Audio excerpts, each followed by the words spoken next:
സ്ത്രീകൾക്ക് താടിയും മീശയും ഒന്നുമില്ലാത്ത മിനുസമായ ശരീരമാണ് പൊതുവെ.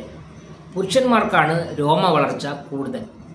ഇത് എന്തുകൊണ്ടാണെന്ന് പറയുകയാണെങ്കിൽ പൊതുവെ നാം പറയുന്നത് ഹോർമോൺ വ്യതിയാനം, അതായത് സ്ത്രീ ഹോർമോണുകളിൽ ഈ രോമ വളർച്ച കുറവും പുരുഷ ഹോർമോണുകളിൽ ഈ രോമ വളർച്ച കൂടുതലും. ഇത് ജനറലായിട്ട് പറയുന്നത്. പക്ഷേ ഈ അവസ്ഥയിലേക്ക് എന്തുകൊണ്ട് എത്തി എന്നുള്ളതിനെ സംബന്ധിച്ച് ഒരുപാട് പഠനങ്ങൾ നടന്നിട്ടുണ്ട്. അതിൽ ഏറ്റവും പ്രധാനമായിട്ടുള്ള ഒന്നാണ് ഈ തിരഞ്ഞെടുപ്പ്, അതായത് പ്രത്യുത്പാദന ലൈംഗിക തിരഞ്ഞെടുപ്പ്. അതായത് സ്ത്രീക്കും പുരുഷനും പൊതുവായിട്ട് തന്നെ രോമങ്ങൾ ഉണ്ടായിരുന്നു. ഇപ്പോൾ മനുഷ്യനുമായിട്ട് ഏറ്റവും അടുത്ത് നിൽക്കുന്ന സസ്തനികളായ ഗൊറില്ലോ, ചിമ്പാൻസി, അതിനെയൊക്കെ പരിശോധിച്ചാൽ നമുക്ക് മനസ്സിലാക്കാൻ കഴിയും അതിൽ ആണിനും പെണ്ണിനും ഒന്നുപോലെ തന്നെ രോമ വളർച്ചയുണ്ട്.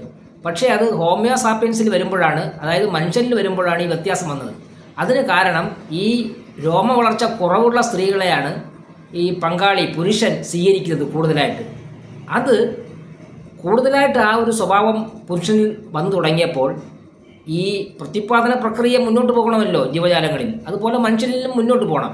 അതുകൊണ്ട് പൊതുവായിട്ട് സ്ത്രീ വിഭാഗങ്ങളിൽ രോമ വളർച്ചയ്ക്ക് എതിരായിട്ടുള്ള ഒരു ഘടകം ഉയർന്നു വന്നു. കാരണം നിലനിൽപ്പിൻ്റെ അതിജീവനമാണ് ഇതിൻ്റെ പ്രധാനം. അടിസ്ഥാനപരം അതിജീവനമാണ്.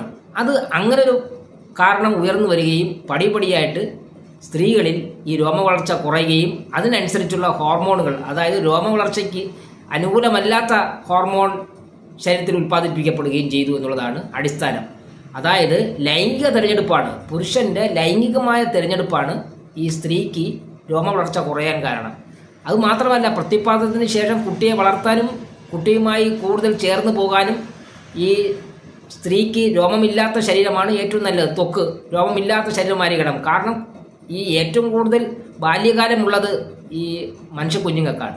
അപ്പോൾ അമ്മയുടെ സാമീപ്യം എപ്പോഴും ഈ കുഞ്ഞിന് വേണം. അപ്പോൾ രോമമില്ലാത്ത ശരീരം തന്നെയാണ് അമ്മയ്ക്ക് ഏറ്റവും അഭികാമ്യം.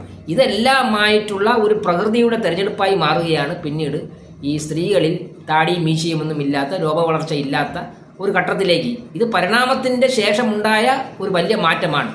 ശരിക്കും പറഞ്ഞാൽ ഡാർവിൻ തന്നെ ഇതിൻ്റെ ചില സൂചനകൾ കൊടുത്തിട്ടുണ്ടായിരുന്നു.